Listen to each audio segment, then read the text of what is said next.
በስውሯ ማርያም ምንድነው የተፈጠረው? በቀጥታ ቲክቶከሮች ሄደው ጥያቄ ለአባቶች አቀረቡ።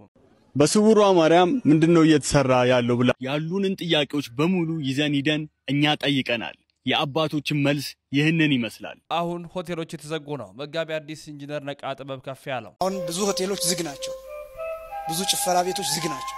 ለኃጢአት ጥሩ መፍትሄም ርዕሰ ሊቃውንት አባታችን አባ ገብረ ኪዳን ስለዚህ ዛሬ ጀምሮ ዝሙት ሲሰለጥንባችሁ ኃጢአት ሲበዛባችሁ ከእግዚአብሔርና ከዚህ እግዚአብሔር ጾማችንን አይጸየፍብን። ዲያቆን ሄኖክ ኃይሌ ጾምንም ሲጸየፍ እናገኛለን። እግዚአብሔር በእውኑ ነው የመረጥኩት ጾም ይህ ነው ይላል። የተወዳጁ ቤተሰቦቻችን በዛሬ ቪዲዮ መረጃዎቻችን በስፋት የምንመለከታቸው የምንቃኛቸው ጉዳዮች ናቸው። መረጃው ለመላው ዓለም እንዲዳረስ ሁላችሁም ላይክ እንዲሁ ሼር ያደረጋችሁ ትብብር አጋርነታችሁን ታሳዩ ዘንድ በፍጹም ትህትና እየጠየቅን በቀጥታም ወደ ዝርዝር ትንታኔዎቻችን እናመራለን። በስመ አብ ወወልድ ወመንፈስ ቅዱስ አሐዱ አምላክ አሜን። የፍጥረታት ሁሉ አባት የሰማይና የምድር አስገኚ አጋዕዝተ ዓለም ቅድስት ሥላሴ ክብር ምስጋና ይድረሰው። እናታችን እመቤታችን ድንግል ማርያም ውዳሴና ክብር ይድረሳት። ቅዱሳን እንደየማዕረግና ክብራቸው ምስጋና ይድረሳቸው። እንዴት አላችሁ? እንዴት ቆያችሁ? እንዴት ሰነበታችሁ? ቤተሰቦች ሰላም እግዚአብሔር በድጋሚ ባላችሁበት ቦታ ሁሉ ይብዛ። ዛሬም እንግዲህ ያስተምሯችኋል ይመክሯችኋል ያሰብኩትን የተለያየ ቪዲዮ መረጃ ማስረጃዎች ወደ እናንተ እየመጥቻለሁኝ። በቅድሚያ እንድናደምጥ የምወደው በወንድማችን ይርነቅ ቃሲም የቀረበውን አስደናቂውን መልእክት ይሆናል። የሰው ጣራው ያፈስበታል። እሱም ጣራውን ለመጠገን መሰላል ተወጣቶ ያንኑ አበጃጅቶ ይመለሳል። ታዲያ በዚህ ወቅት ነበር ማንንም አልነበረም አጠገቡ፣ ማንንም አላየውም። ለመውረድ ሲሞክር ግን ፈጣሪ ላከለት አንድ ቀና ሰው ይህንን ነገር ይመለከታል። ሰውየው እየወረደ ባለበት ወቅት ሲንሸራተት ይመለከቷል። ሰውየውም እንደ ዕድል ሆኖ የፈጣሪ ስራ ሆኖ ይህን ሰው ከመውደቅ ያድነዋል።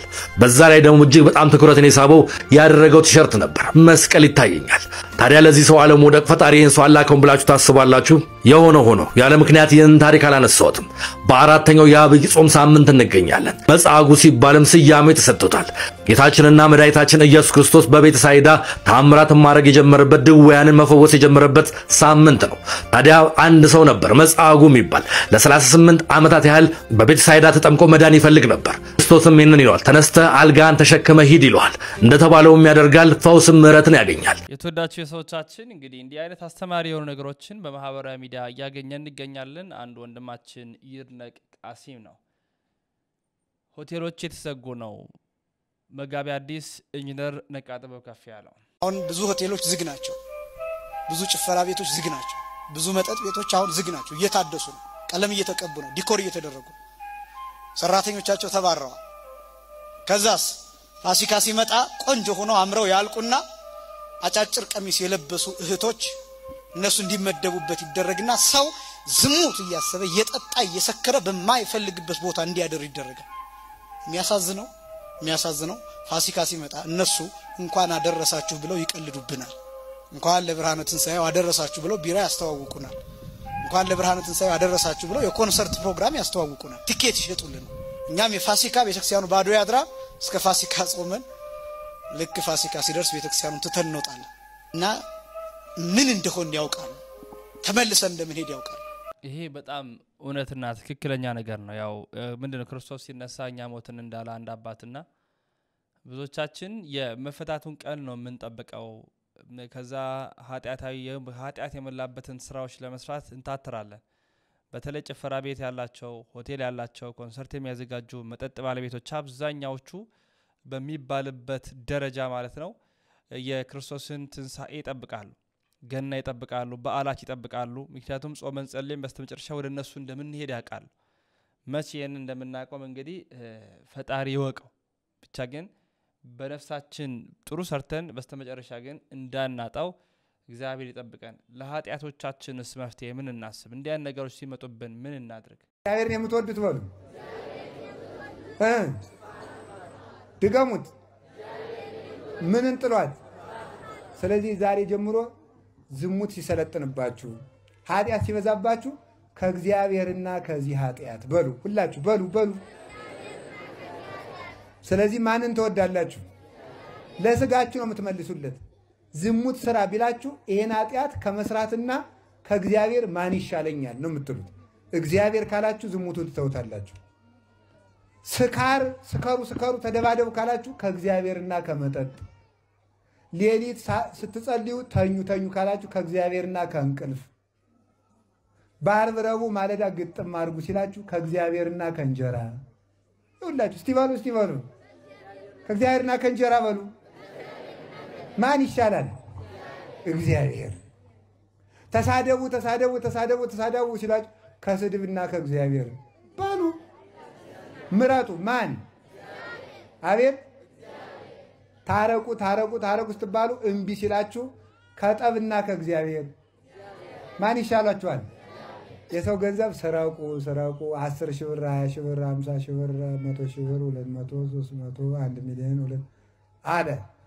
ከ2 ሚሊዮንና ከእግዚአብሔር እውነት ነው። እስቲ እናያለን እንግዲህ ማለት ነው። እስቲ ከብርና ከእግዚአብሔር በሉ። በመሬት ሰው ጋር ስትጣሉ ከመሬትና ከእግዚአብሔር በሉ። ከመሬትና ከእግዚአብሔር በሉ። ከመሬትና ከእግዚአብሔር ስትሰደቡ ዱላ ደግሞ መልሶ ካማራችሁ ከኔና ከእግዚአብሔር በሉ። ማን ይሻላል? እግዚአብሔር። ስለዚህ እግዚአብሔርን መውደድ ማለት ስለ እግዚአብሔር ዓለምን መጥላት ማለት ነው። ስለ እግዚአብሔር ዓለምን መጥላት ስለ እግዚአብሔር ብሎ ማለት ነው። እግዚአብሔር ስለኛ በዓለም መከራ እንደደረሰበት እኛ ስለ እግዚአብሔር ዓለምን የምንጠላ ከሆነ ምን አለ ተመልከቱ። ምንድነው ቅዱስ ጳውሎስ ሁሉንም እንደ ምናምንቴ ቆጥረዋለሁ አለ። ልብሱ መፍትሄው ምንድነው? እንግዲህ እግዚአብሔርን በየምናርግባቸው ነገሮች መካከል ማስገባት ነው። ርዕሰ ሊቃውንት አባታችን አባ ገብረ ኪዳን ነው እግዚአብሔር ጾማችን አይጸየፍብን። ጾምንም ሲጸየፍ እናገኘዋለን። እግዚአብሔር በእውኑ ነው የመረጥኩት ጾም ይህ ነው ይላል። ቅን እንድትፈርዱ አልነበረምን ይላል። ይህም ብለን ግን ጾሙን እናቅም ማለት አይደለም። ስህተት በስህተት ይታረማል አይታረም። ጾሙ ትተን ኃጢአቱን ማቆም ነው። ወደ ቀጣይ እንምጣ እስቲ። ከስውሯ ማርያም ጋር የተገናኙ መረጃዎችን ላስደምጣችሁ። ብዙ መነጋገሪያ የሆኑ ጉዳዮች ነበሩ። በተለይ የሆነች አንዲት ሴት እንደነበረች ስውሯ ማርያም ላይ መሄድ ሰው እንዳይችል ሲደረግ እንደነበረ፣ በጣም ጭንቅንቆች እንደነበሩ፣ ብዙ ነገሮች በስውሯ ማርያም ጉዳይ ሲወራ ነበርና ያንን ለማረጋገጥ በሚመስል ሁኔታ ቲክቶከሮች ወደዚህ አምርተው ጥያቄ አቅርበው ነበርና እስቲ እሱን ተካተን እንመለስ። ሰላም ውድ ኦርቶዶክሳውያን እንደምን አላችሁ? እንግዲህ በቲክቶክ እና በፌስቡክ ብዙዎቻችሁ ታቁኛላችሁ። ወደ ስውሯ ቅድስት ማርያም ገዳም እነዚህን ጥያቄዎች ይዘን ሄደን ነበር። ስለዚህ የጠየቅናቸው ጥያቄዎች የገዳሙ አስተዳዳሪ ይህንን መልስ ሰጥተዋል። ገዳሙ በሴት ነው የሚመራ የሚል ኮምፕሌን አለ። እሱ ምን ይላል? በሴት የሚመራ ገዳም እኔ አይቼም አላውቅም። ገዳሙ ራሴን የመላከ ገነት ቀሲሳትዬ እና ሌላ ምክትልም አለን። እኛን እንጂ ብንመራው ሴት የምትመራ ገዳም እኔ አይቼም አላውቅም። የገዳሙ መሪዎች ነው ማለት በአስተዋሪዎች መካከልና በሚመጡ ምዕመናን መካከል የተወሰኑ አለመግባባቶች ተፈጥሯል ይመስለኛል። በሱም ዙሪያ የተለያዩ ቅሬታዎች አሉ። ከሱ ጋር ምንድነው ያለው ነገር? ምን መፍትሄ ሰጥቷል? እሺ ያው አሁን አስተባባሪዎች ጋርና በሚመጣው መመል ላይ እጅግ ብዙ ህዝበ ክርስቲያን በተለይ በእሁድ በሰንበት ስለሚመጣ አስተባባሪዎችና ያለው ህዝበ ክርስቲያን እጅግ አስተባባሪዎች ትንሽ ስለሆኑ ጭቅጭቅ የተለያየ ነገር እንዳለ እኛም አሁን ተረድተናል። አሁን ግን የተሻለና ብዙ አስተባባሪ አድርገን ሁሉም ጸበሉንም እምነቱንም አግኝቶ እንዲሄድ እየሰራን እንገኛለን። አሁን ሶሻል ሚዲያ ላይ ስሟ ከስውሯ ማርያም እኩል የሚነሳ እንደታለች አጸደ ማርያም ማለት ነው። ለገዳሙ ምንድነች ብሎ አቀረብኩ። ስሟ እንግዲህ በእውነት ለመናገር እኛም እያየን ነበረ። አጸደ ማርያም የገዳሙ የዚህ የደብሩ የህንጻ ኮሚቴ ዋና ሊቀመንበር ናት። በተሰጣ ድርሻ ብዙ ልማቶችን እያለማ ነው። ከዛ የጸሎተኛ ማረፊያ ቤተክርስቲያን እያሳነጸ ነው። ታቆይ ብቻ ሳይገባበት በራሷ ኮሚቴዎች አሉ እያሰራች እያሳነጸች ትገኛለች። ስለዚህ በመታመጣው ጉዞ ያን ቤተክርስቲያን ለቤተክርስቲያን ሁለት ጥቅም አለው። ቤተክርስቲያኑ ላይ ገቢው ወደዚህ ይገባል፣ ወደ ሰበካ ጉባኤው የተለያየ ደግሞ ሚዲያ በመስራት በአካውንት እየተገባ ያ ቤተክርስቲያን እየታነጸ አዳራሽ እየታነጸ እንደምታዩት ጸሎተኛ ማረፊያም እየታነጸ ይገኛል ማለት ይሄ ነው ኃላፊነቷ ማለት ነው። ስለዚህ ቤተክርስቲያን ባለች ኦፊሻሊ ኃላፊነት ሰጠች። ቤተክርስቲያኗ ነች የሰጣቻት ኃላፊነቷን እየተወጣች ትገኛለች። ቅቤ በጾም ይሰጣል ገዳም ቅቤ እኛ እንግዲህ ባስተምሯችን ይሄ ከቀኖና ውጭ ነው። እምነቱን የፈለገ ሰው በጾም ሰዓት መጠቀም አይቻልም፣ መውሰድ ይቻላል። በገዳማችን በጾም መቀባትም ሆነ መዋጥም አይቻልም፣ በቤተክርስቲያንም ሕግ ደረጃ ማለት ነው። ግን ወስዶ ፍሪጅ ውስጥ በረዶ ውስጥ ማስቀመጥ ይችላል። ጾም ካለፈ በኋላ በፍስክ መቀባትም መዋጥም ይቻላል ቅቤውን ማለት ነው። ስለዚህ ቅቤውን መውሰድ ይችላሉ፣ ነገር ግን ቅቤውን መጠቀም አይችሉም። ምናልባት ቅሬታ ቢበዛ ይሄን ነገር ማስተካከል ይቻላል። በፍስክ እንዲወሰድ ማድረግ እንችላለን። ስለዚህ የሚስተካከል ነገር ነው፣ ለቅሬታ የሚያበቃ ነገር አይደለም።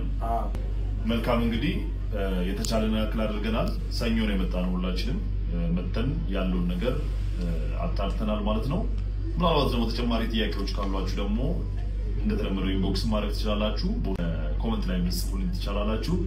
አመሰግናለሁ።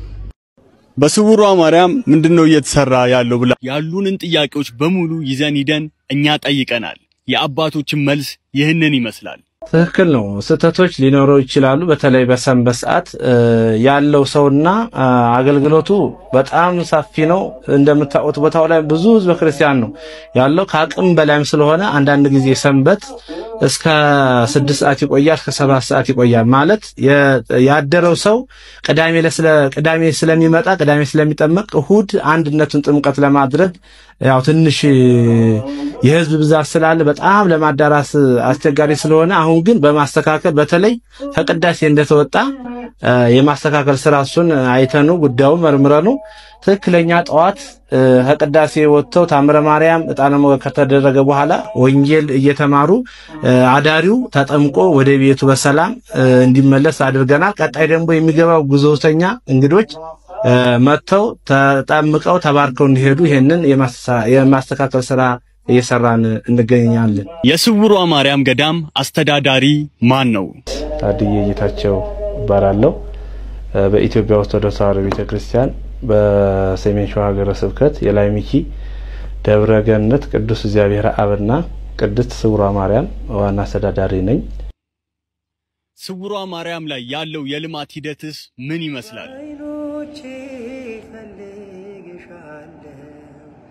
በስልሽ ሁልጊዜ እጽናናለሁ በልቤ ማርያም እያልኩኝ ዘመኔን ከመከራ ዳንኩኝ በልቤ ማርያም እያልኩኝ ዘመኔን ከመከራ ዳንኩኝ። ብዙ ድህነቶችን የሚያመጣ ብዙ ሰዎች እዛ በመሄድ እየተፈወሱበት ያሉበት ታላቅ ገዳም ነው። እሺ እኔ ለህዝበ ክርስቲያኑ ምእመኑ ማስተላለፈው መልእክት ቢኖር እንግዲህ አንዳንድ ችግሮች ሊኖሩ ይችላሉ። ሰው ፍጹም ነው፣ ይሳሳታል። ብዙ አይነት ሰው ስለሚመጣ ብዙ ህዝበ ክርስቲያን ስለሚመጣ ከአቅማችንም በላይ ስለሚሆን ብዙ ጸበል ያልደረሰን አለ ይላሉ፣ የተለያየ እምነት ያልደረሰን አለን ይላሉ። ስለዚህ ይሄንን የምታውቁት ህዝበ ክርስቲያኖች ይቅርታ አድርጋችሁልን። ስለዚህ ስህተት ሊኖር ይችላል። እነዚህ ስህተቶች በመወያየት ፈተን አሁን እመቤታችን እጅግ ተአምራት የሚሰራበት ቦታ ነው። ስለዚህ መታችሁ ይቅርታን እየጠየቅን ፈውስን በረከት እንድታገኙ እያልኩኝ በዚሁ እግዚአብሔር እንግዲህ ሀገራችን ኢትዮጵያን ባርኮልን እመቤታችን አማላጅ ስለሰጠን ለአምላካችን ለሉ እግዚአብሔር ምስጋናና አቀርባለሁ። ሁላችሁንና ቦታውን የፈውስ ቦታ ነው። አብረን እየተመካከርን እንድንሰራ እግዚአብሔር ይፈቅድልን፣ ፍጻሜ ላይ እንድናደርስ እግዚአብሔር ይፈቅድልን እመኛለሁ። አመሰግናለሁ። እንግዲህ በስውሯ ማርያም ላይ የሚነሱ ነገሮችን በተመለከተ አስተዳዳሪው ለቀረበላቸው ጥያቄ የሰጡት መልስ ነው። እጅግ በርካታ ህዝበ ክርስቲያን ወደዚያ ስፍራ እየሄደ በረከት እያገኘ ይገኛል። በጣም ብዙ ቁጥር መሆኑ ደግሞ ስፍራ በጣም እንዲጨናነቅ የሆነ ይገኛል። በርካቶች እንደፈለጉት ወይም እንዳሰቡት ነገሮች ሳይሳካላቸው የተመለሱ ይገኛሉ። ይሄ እርስ በርስ ካለመነጋገር ካለመግባባት የተነሳ ነገሮች ናቸው። ለዛ በሚመስል ሁኔታ የተለያዩ መልሶችም የተሰጡ ይገኛሉ። እኛም በቀጣይ እንግዲህ ተከታትለን ለእናንተ መረጃዎችን የምናቀርብላችሁ እንደሚሆን ከወዲሁ ለመግለጥ እንወዳለን። ወደ ቀጣይ እናምራ። አንብቡ። አባታችን ርዕሰ ሊቃውንት አባ ገብረ ኪዳን አምላክ የምትል አትማር አታነቡ እንዴ? በፌስቡክ አንዳንድ ቁና የሚያህል ቴክስት ስታነቡ እየዋላችሁ እንዴኮ ይገርም። አንድ ምዕራፍ መጽሐፍ ቅዱስ ታነብ ግን እንቅልፍ ዘው ያደርገዋል። እንዴኮ ይገርማል። ወግ ሲሉት ሰው ይላል። እንዴው ግርም ነው የሚያደርገኝ እኮ መጽሐፍ ሲነበብ ተኝቶ የነበረው ሰውዬ ወግ ከመጣ ይላል። ምን አልክ? ማን ነው እንደዚህ ያለ ይላል። ወይ ታምር ነገር እኮ እና ይሄንን እንደው እግዚአብሔር በጅራፍ ይጥረግልን። ሰውየውን አይደለም ምናችን ነው የሚጠርግልን? ድንቁርናችን ማለት ድንቁርናችን፣ አለማወቃችን፣ ስንፍናችን። እንዴው እኮ ይገርማል። ምን ያደገድገ ከንዘወልደ ንጉሥ አንተ አለ ያ ሰውዬ ምክሩ ጅል ነው። እንዴ የንጉሥ ልጅ ነው መክሳት ጥሩ አይደለም እኮ። ከቤተ መንግስት እንጀራ እያለ እንዴት ይርበናል? ውሃ እያለ ለምን ይጠመናል? ልብስ እያለ ለምን እንራቆተው? የነዚህ አናብስት ልጆች እኮ ነን፣ የነ ቄርሎስ ልጆች። ገና ከንፈራቸውን ክፍት ሲያረጉት እንዲሁ አንበሳ እንደ ጮኸባት ጦጣ መናፍቃን ጭው ቅዱስ አትናቴዎስ ገና በስብሰባ መገኘቱን ሲያዩ መናፍቃን በር አይተው ነበር ቤታቸውን የሚሄዱት። ገና ቤት በር አይተው ማለት ነው። የነዚያ ልጆች እኮ ነን፣ መጽሐፍ ቅዱስን የወሰኑትም የኖሩትም። መኖር ቢያቅተን ማወቅ ይከተን እና እወቁ ነው። እንዲሁ ዝም ብሎ በቃ እንዲሁ እያሉ እንዲሁ ዝም ብላችሁ እንዲሁ በልጅነት ባልቴት መሆን እንዲሁ ይኸው እንደ ሽማግሌዎች እንኳን እየተማሩ ነው ማምላክ አትዋቸው። እውነቴን ነው አዛኝ። ለዚህ ነው ሰሎሞንም የልጆች ክብር ሽማግሌዎች ናቸው ያለ መጽሐፈ ምሳሌ ምዕራፍ 23 ላይ። ሽማግሌዎች የእንዲሁ አይደለም፣ የሽማግሌዎች ሽበት የልጆች ክብር ነው እንጂ ሽማግሌዎች እየተማረ አሁን እኛ አርጅቶ እንዲሁ ሰው ሁለት ጊዜ ያረጃል ብሏል ቅዱስ ዮሐንስ አፈወርቅ። አንደኛው በእድሜ ሁለተኛው በኃጢአት። ለዚህኛው ነው ሊለቀስለት የሚገባ። አርጅተን እና እንዲሁ ስንፍ እንዲሁ ቤተክርስቲያን ራሱ ወንጌልም ሲነበብ ትምህርትም ሲማር እንግዲህ ተምሬ እንግዲህ መቼ ብሎ ዝም ብሎ ሙት ጥም ብሎ እናቴ ኧረ እንዲሁ ነውር ነው እኮ። እንዲሁ ዘፈን ሲዘፈን እንኳን እንዲሁ ሽማግሌ ሁሉ ተነስቶ ወልደፍ ይላል። እንዲሁ ከሆነ ዲርጎ ነው መረጋቸው እንዲሁ ለዘፈን እኮ እንዲሁ ለዚያ እንኳን እንዲሁ ያረጁት ሁሉ ጎበጥ እያሉ ይነሳሉ። ምኑ ጌሾው ነው? እውነት ነው። እሱ ነው ይሄን ሁሉ ጉድ የሚያመጣ። እንዲሁ እኮ ይገርማል። እና እንደው አዝማሪው እኮ መሰንቆን እንዲህ ሲያደርግ ተነስቶ እንዲሁ ያሚያል እንዲሁ ወዲያ ጠምር ይላል። ይሄ እኮ የእግዚአብሔር መሰንቆ እኮ ነው። መሰንቆ ዘይቤ ሃይማኖት ይቲን ተለብስዋ ሰማይት መሰንቆ ይሏል ሃይማኖት ናት አለ። ሰማይታት የለበሷት ሃይማኖት። መሰንቆ ሲመታ የሰውን የስጋውን እንደሚቀሰቀሰው ሃይማኖት ሲነገር የነፍስን ይቀሰቀሳል ማለት እኮ ነው። መሰንቆ የተባለች ሰማይታት የለበሷት ሃይማኖት ናት አለ ቅዱስ አትናቴዎስ በቅዳሴ። መሰንቆ ሃይማኖት ነው። መሰንቆ ሲመታ የነፍስን ይቀዘቀዝበት። እኔ አንብቤ እንግዲህ እኔ ተምሬ እንግዲህ ምንድነው እንደዚህ የምትሉት? ጴጥሮስ በ55 ዓመቱ አይደል የመጀመሪያ ተማሪው ነው የገባ። እንዲሁ እኮ ይገርማል እኮ የጌታ የመጀመሪያ ደቀ መዝሙር ነው። አርጅቶ እኮ ነው የገባ። እኔ እንዲህ ብዬ እኔ እንግዲህ ወዲያ ምን ላደርግ ምናምን የተማርኩትን በሰራሁት ምናምን የሰነፍ ጥቅስ ነው። እኔ እንግዲህ ወንድ ከሆናችሁ ይላል ያገራችሁ፣ ሴት ከሆናችሁ ማለት ይቻላል ችግር የለም። እንግዲህ ጀግና ከሆንክ ማለት ነው።